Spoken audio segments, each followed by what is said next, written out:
मोल रात हे सांडूनी भरली खंडनी मज पाप्याची, बहुमोल रात हे सांडूनी भरली खंडनी मज पाप्याची, त्या रक्ताने खंडूनी मजला केले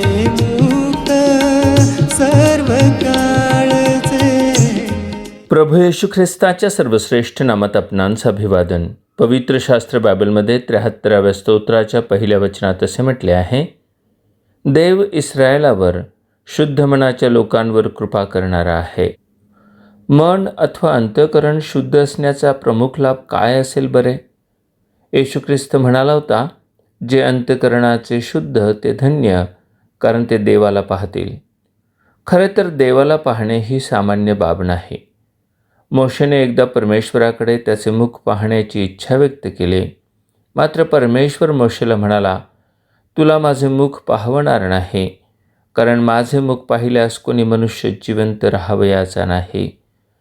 खरे तर मोशे परमेश्वराचा आवडता सेवक होता. परमेश्वर त्याच्याशी प्रत्यक्ष बोलत असे, तरीही तो परमेश्वराचे मुख पाहून जिवंत राहू शकत नव्हता. पौल सांगतो की परमेश्वर अगम्य प्रकाशात राहतो व त्याला कोणी मनुष्य पाहू शकत नाही. असे का?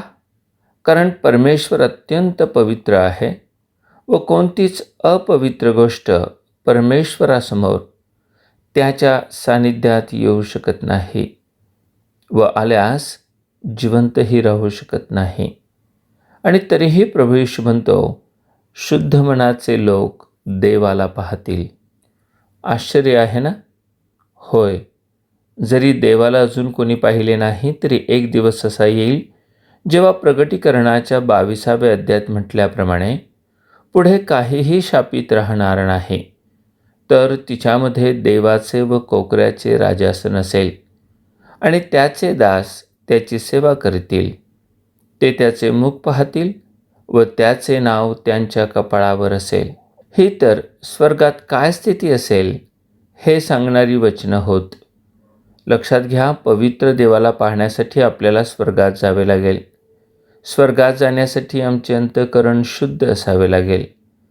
अंतःकरण शुद्ध होण्यासाठी ख्रिस्तावर विश्वास ठेवावा लागेल, कारण त्याने आमची पापे, अपराध व मलिनता नष्ट करण्यासाठी स्वतःचे पवित्र व निष्कलंक रक्त सांडिले.